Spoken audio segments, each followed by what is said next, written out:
Ito pa, yung wall tsaka yung ceiling sa Fatima, all white. At that moment, parang as a sinner, naramdaman ko yung yakap talaga. Talagang na kahit makasalanan ka, hindi ka niya iniwan. Tapos, si Jesus talaga, si Jesus. Tapos, yun yung parang reflection ko na kasi hindi siya biro eh. So, bakit nandito ka pa rin? Bakit? So, ang sinabi ko na lang, dahil lang life expectancy naman ng Pinoy is 70 years old. I'm turning 60. So, yung 10 years ko talaga, sabi ko, bahala ka na. Gamitin mo ako para ikalat yung pag-ibig mo. Gamitin mo ako para kung ano man ang gusto mong gawin ko. Suko na ako, hindi ko kaya. So, sinuko talaga sa kanya. So, itong 10 years na iba yung pananaw ko about love, forgiveness. Talagang enjoy life lang ako. Masaya lang ako everyday. Wala na yung hatred, wala na yung... Kaya, napakaganda. Hanggang sa nag-post pa nga ako, death is beautiful. Para lang, yung iba wag matakot. Yung attachment ba sa worldly things, wala talaga, hindi ko siya naramdaman. Talagang, biro mo, aalis ako nun, dadalawin ko yung mga anak ko, tsaka dalawa na lang kami kasi ng wife ko. May mga iba pa kami gagawin. Pero at that moment, talagang sabi ko, ready na ako. Hindi ko alam bakit ganun naging pakiramdam ko. Oo, ready na. Parang, kaya nung nandito na ako, ay, hindi naman sa, parang hinihiling mo na kunin ka na, pero hindi ko ipagpapalit yung seconds na yon na he made me feel na how important I am, how he loves me, ganon, hindi ko talaga ipagpapalit. At ganon, pag minsan, di ba may mga big decision ka, iniisip ko yung moment na yon. Nandiyan ka, ikaw na bahala. Yun ang lagi kong sinasabi sa sarili ko na it's a blessing. Kung second life, it's a blessing sa akin na hindi naman binibigyan ka ng pagkakataon na magsisi, binigyan ka ng pagkakataon na i-correct mo yung mga mali mong nagawa at to inspire others. Kasi nung pinost ko to, marami talaga nagpa-check up, no? Maraming nalaman na hypertensive sila, maraming nag-ingat na sa pagkain nila, marami kang na-inspire to prolong yung kanilang buhay. Kaya ako naman gagamitin ko ito to serve Him. Dahil it's talagang thank you Lord, ang bait niya eh. Pero mo mag-isa ako sa kotse, pauwi ako galing sa isang golf game, then biglang nagnam na itong half ng body ko, right ko.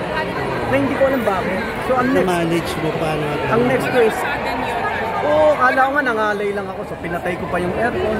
Pero nung tumigil na ako sa isang gasoline station, then I try to check myself. Pag bukas ko hindi na ako makalakad, wala na. Kaya nakakapit na ako, makapitan ko. And pati yung pagbalik ng sasakyan, struggle yun.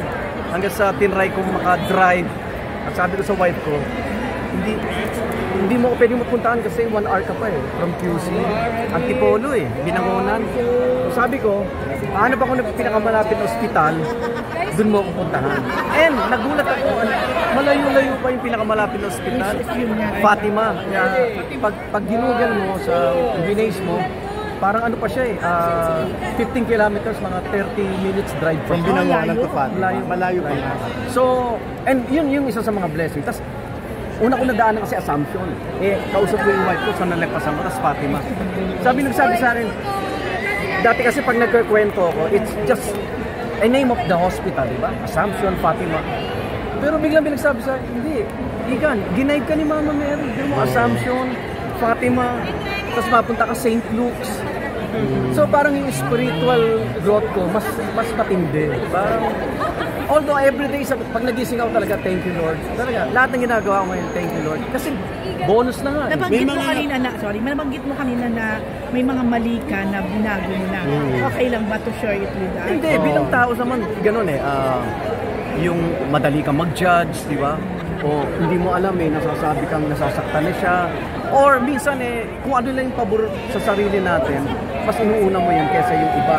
Ngayon hindi na mas ano yung pangangailangan mo, ano yung mas unahin mo yun. mas parang naiba na yung outlook ko sa buhay. Ito hosting mo, may nabago ba? Kasi kung dati noon, let's say, mas aggressive ka, mas passionate, mas, liberal or whatever. Actually, hindi nagsasabi na, minsan, hindi maiwasan yung basher mo, yung mga haters mo na, binigyan ka na nga ng panibagong buhay eh. Parang ganun pa rin. Minsan babalansin mo, ano ba yung sinabi mo? Kasi, pag sinabing na-mission ka pa, ipagpapatuloy ko lang yung katotohanan, di ba? Yun ang role mo as a media eh, as a journalist. Katotohanan lang, di ka na maliligaw dun eh. So, yun lang yung nagiging parang, ito pa yung mission ko pala, na hindi pa tapos na ibunyag mo yung totoo. Kasi bantay kami. Pero diba? you still read comment. And nakaka-apektuhan ka pa ba doon? Hindi na. Kasi baka nakaka-apektuhan Actually, pag nakabasa ako ng ganung mga minsan negative, pinagdadasal ko siya. Talagang pinagdadasal ko siya. Kasi kung hindi naman, kung wala naman yung mga yun, hindi ka rin mag-learn sa mga baka may nasabi ka nga eh. Diba? So, ipapasalamat din ako sa kasama sila sa dasal ko. Kung dati, marang, ba't gano'n, ba't ganyan? Pero ngayon kasama sila sa... Last question. Kamusta na yung health? Pero okay ka na. Okay, eto. Kaya maingat ako kasi hindi pa siya 100% na bumabalik. Years daw yan kasi nawalan ng signal yung brain. Pumutok yung brain ko, yung left side. Kaya pumutok po yung thalamus area. Kaya itong right ko, hindi pa sila, kumbaga sa cellphone, low bat, hindi ko sila nagko-communicate. Kaya minsan nagpagtataka kayo, yung hakbang ko, sabi ng brain mo, hakbang mo, hindi pa siya umahakbang. May delayed siya. So, tuloy yung rehab at therapy ko sa sarili ko. And yun, with all your prayers, babalik din to 100%. At least, bumalik na ako sa trabaho ko, bumalik na ako sa mga ginagawa ko. At di naapektuhan yung speech ko, yung mukha ko, cute pa rin. Hindi naapektuhan. Kasi hindi mo naisip dahil nga unang hirit, di ba? Maaga nagising, kulang ka sa tulog, kaya ka nagkakasakit. Sabi mo kanina, 3 hours ka lang. Hindi, yes. Yung realization, sabi ng doktor, may isang hindi ka nabantayan, Igan, for 20 years, kasi 20 years akong saksi. Naging diabetic ako, 20 years, 2 to 3 hours lang ang tulog ko. May isang hindi ka nabantayan na walang gamot at walang cure. Sabi ko, ano po yung edad? Kasi kung kaya ko siya, 59 na po ako last November.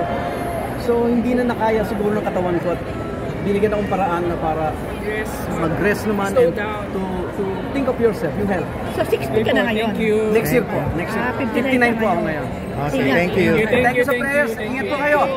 Ang BP nyo